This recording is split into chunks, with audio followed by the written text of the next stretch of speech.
Okay, so this is different than what we've been covering. I'm going to keep it pretty qualitative and pretty short, so we have time for questions or lunch. But given the strength of STROBE-X, I thought I'd start with some time domain stuff for diffuse emissions. This is a time-lapse video of a nearby cluster. And as you can see, this is a jest, right? There's nothing happening over 17 years, and these are all the same picture, obviously. And so, STROBE-X is sort of wasted on diffuse emission for the most part, in that nothing happens on human timescales. So timing is not important for what I'm going to talk about, but the effective area of STROBE-X is where things get really exciting.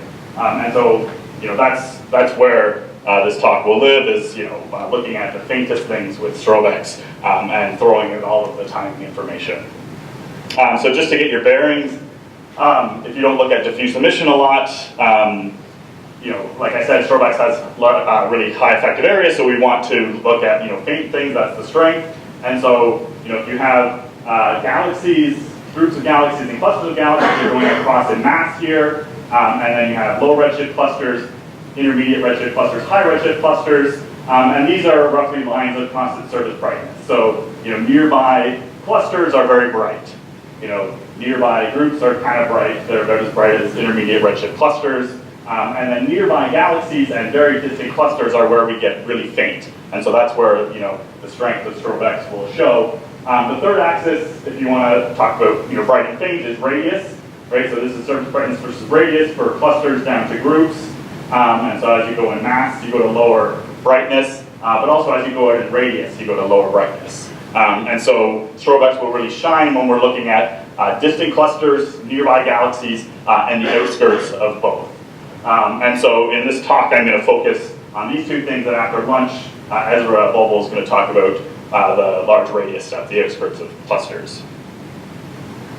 Okay, so just to sort of set the stage, if you're sort of trying to build a case for what can we do with STROBE-X, we need to look at what will be around then, right? And so next year, roughly, perpetually next year, Rosita is going to launch. And it's going to find millions of low redshift clusters and lots of high redshift things and groups and all sorts of stuff. And there's going to be really, really good stacking opportunities with eRosita. And so some of the really exciting things that one could do with STROBE-X, eRosita will do in a statistical sense, probably, because you get a lot of effective area if you combine 1 million exposures, right?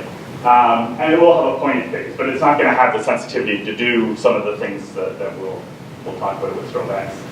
Euclid is going to be around in the 2020s, which is very important for doing clusters and groups, as I'll show you. They're going to find the most distant clusters, the first clusters that the SD surveys and the X-ray surveys won't find. And so if you're looking for a sample of the most distant, faintest things, that's where you'll draw from.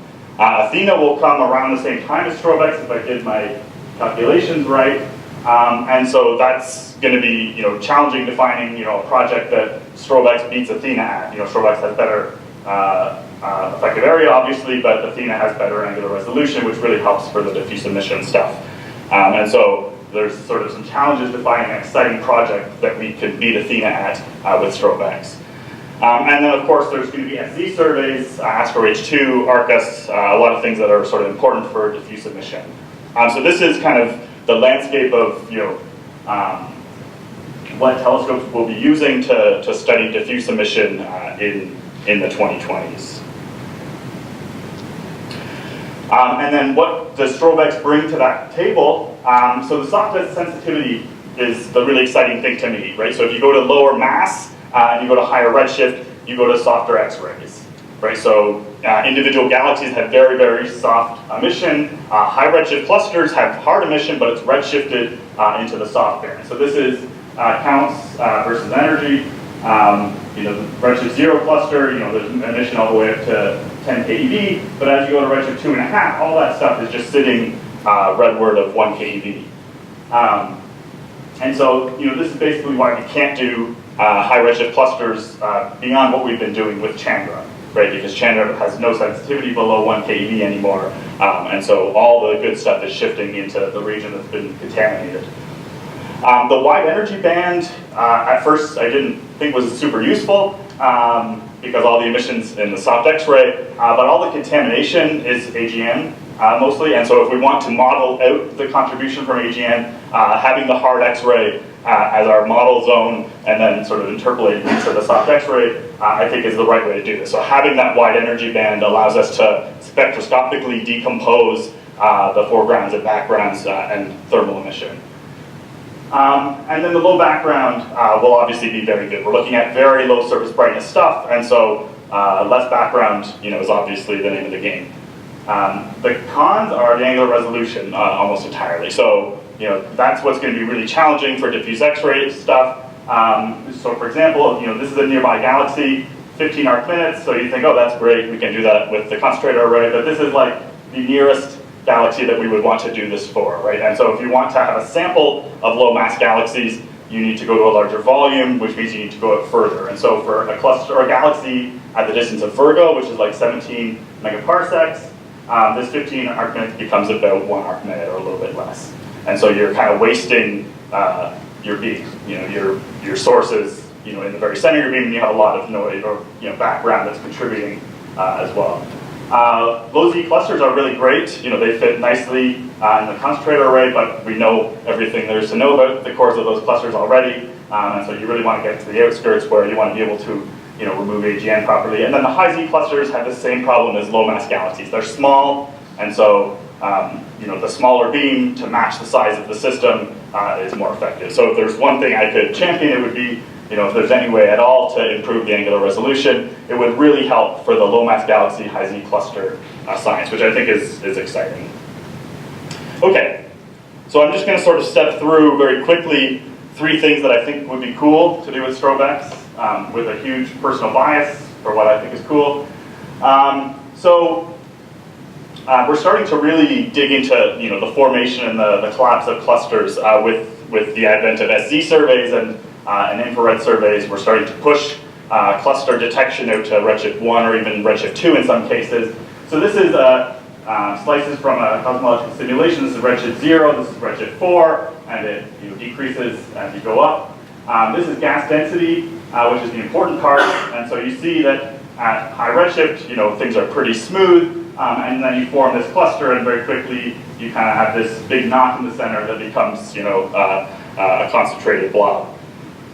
So at some redshift, this concentrated blob was, dense enough, or the potential was deep enough that stuff couldn't escape. So if you had starburst-driven winds or AGN-driven winds, they're still bound.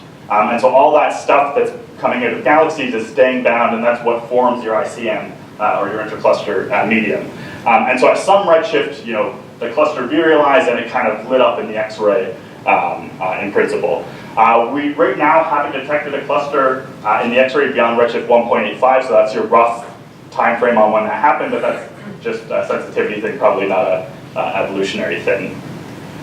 And so we'd like to see when did sort of the ICM turn on? When did clusters first become X-ray bright or first virialize? That's I think a compelling question. And so if you want to study the evolution of the hot gas in a cluster, you shouldn't be selecting your clusters based on the presence of a hot gas, right?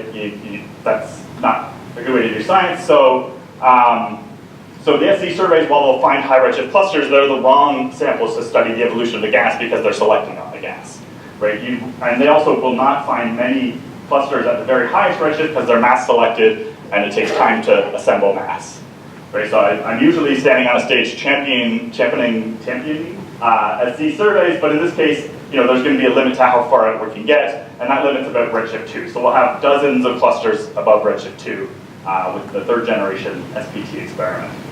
On the other hand, Euclid, which will be doing great science by the time STROBE-X launches, will find tens of thousands of clusters above redshift 2, or tens of thousands of concentrated clumps of galaxies, which we can call clusters. The question is whether those are actually clusters, because a lot of them could be, just a filament in projection, or just, a chance projection of 2, very, very poor associations.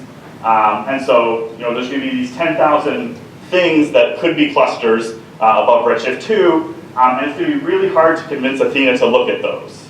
right? So what we've learned from the last decade or so, as the infrared surveys have been finding these protoclusters or high redshift clusters, is that it's basically impossible to get Chandra and XMM to look at them because the failure rate is quite high, right? A lot of these are just chance associations.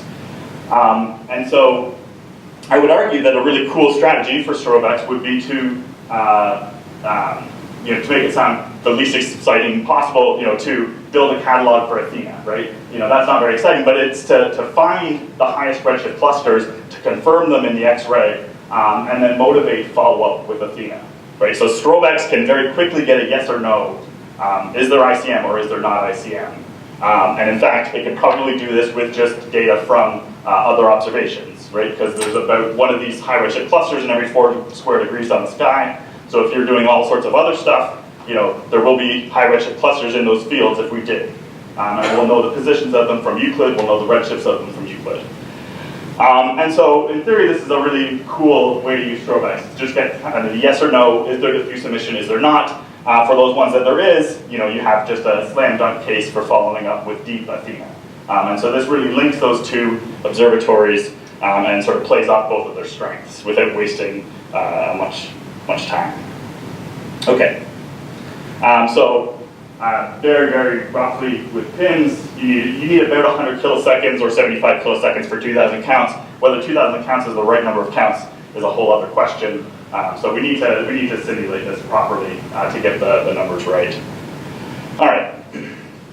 Another really cool thing to do would be to look for the first enrichment of the gas. So in every cluster we look at redshift 0, we see metallicity of a third solar in the diffuse gas. So you look at 100 clusters, they all have a third solar metallicity to within the precision you can measure this, which is sort of remarkable.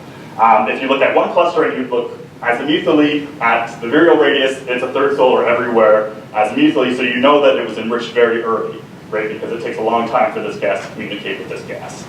And so we know from observations now that the metals came in very early, and they've just been sort of set for the last 10 billion years or so. This is a simulation. Again, this right column is metallicity. At some point there was no metals, and then there was metals. There's a lot of problems with the simulation in this column, so I won't go into too much detail there. But this is the state-of-the-art for observation. So this is metallicity of the intercluster medium versus redshift. This is consistent with flat, outer redshift 1.2. I did the same thing using 9 megaseconds of Chandra, XMM, and Suzaku data and got the same result. I got it first, actually. So there's no evolution. So the metals were already in place at about redshift 1.5. And that's really the limit we can do right now. So this is 9 megaseconds of XMM and Chandra time, and a little Suzaku. And so we really need more effective area to get at the metallicity at higher redshift. And so if you targeted, say, 5 systems at redshift 2, you could get a really good constraint on whether the intercluster medium was enriched at that point. We think it was probably enriched around the time that supernova peaked, right? Or star formation peaked, so around redshift 2.5. And so that will be reachable by the same survey I proposed in the previous slide to look for the highest redshift Euclid clusters. If those are full of pristine gas, that's very exciting. So the challenge is that at high redshift, the typical galaxy is more likely to be an AGN, and especially the typical cluster galaxies. So you're going to have a whole bunch of AGN at the same redshift as the cluster that are going to be contributing to the iron line. And so that's just a really big modeling challenge. If you had Chandra data at the same time, you could get around this for the most part. I don't know if it's okay to sell something assuming Chandra will be alive in 2028, as much as, that's what I tell myself every time I go to bed. But I think that's a bad thing to write in a proposal, that we need Chandra data to do this, especially because we're up against a Chandra successor, right? So, okay. So the last thing I'm going to talk about here is halos around late-type galaxies or spiral galaxies, low-mass systems. So I'm taking slides here from Ming Sun, who's at the University of Alabama, I believe, and sent these to me a couple nights ago. So it's a mix of his slides and my slides. And so, obviously every halo should have, some amount of gas in, hot and cold and stars, all sorts of different forms of gas. But as we go to lower mass systems, the fraction of the baryons that we've actually detected is lower and lower, right? So in the lowest mass systems, there's this huge problem where we don't know where the baryons are, and we're pretty sure it's all in this CGM, or this fluffy cloud around a galaxy. So this is an artist's depiction of what that looks like. And so this is one of the big motivators for example, Arcus, right? But we should be able to detect this in emission if we have enough effective area, and you could argue that STROBE-X has enough effective area. So we started to do this with the tools we have, because why wait? So this is luminosity, X-ray luminosity of galaxies as a function of galaxy mass, and it looks like there's a whole bunch of data here, but they're almost all upper limits if you actually look closely. So especially at low mass. So the high mass systems, there's a lot of detections. The low mass systems, there's not a lot of detections. And they're sort of cherry picking here. There's a few cases where it's kind of easier to detect this gas than a few places that it's not. We did just this year with a student a stacking analysis. So this uses 4 megaseconds of Chandra data stacking on low mass galaxies. And this little difference between the red and blue line is our detection of a diffuse halo around low mass galaxies using 4 megaseconds of Chandra data. And that gives you this point down here, right? And so there's a lot of low mass galaxies with a low amount of gas. And you can only get at that right now by stacking what is probably a lot of non-detections. Yeah, so it's really, really hard to do with Chandra, obviously, and that's a big part of that is because Chandra is insensitive to the soft X-rays. STROBE-X will be able to do this really well, especially for the nearby galaxies where you can resolve the galaxy into multiple elements with the concentrator array. So again, the big players here are the low background, right? Low background is super duper important. The wide spectral range, because all of this, detecting the diffuse emission is going to be spectroscopically. We're going to spectroscopically decompose the diffuse emission from a whole bunch of different components, AGN in the cluster, AGN in the background and foreground, galactic emission from the Milky Way, particle background, all of these things. And so having this wide energy range really helps there. And of course, the soft sensitivity is huge for this stuff, because these are very soft sources. So I'll just stop here, and let me just say, so I think, these are 3 things that I think would be really cool to do with STROBE-X. I've ranked them in order of difficulty. I think it would be really, really hard to detect metallicity of the high redshift clusters, just because AGN in the cluster will be contributing to the metallicity or the iron line. The major hurdle, as I see it, is a lack of spatial resolution. And so either, I mean, we could get around that. We could just go deeper and, make better models, I guess. Or if we have something like Chandra or Athena at the same time, where we can, get point sources as well, that would be really helpful. And then just my general thoughts, I think, it's really important to pitch the synergy with telescopes that will be around at that time. And so the high redshift cluster stuff is really, really, in tune with the Athena mission concept. I think, for the diffuse stuff, because it's not like the, anywhere near the main goal of this telescope, I think just focusing on a couple exciting areas where STROBE-X could kind of sneak in is the right way to pitch this, rather than a laundry list of things STROBE-X could do. I think a couple high impact results would go further. And then I've done no feasibility tests, basically, other than gut checks. And part of that's not having the backgrounds yet, and part of that's not having the time yet. So that's obviously still needs to be done. So I'll stop there.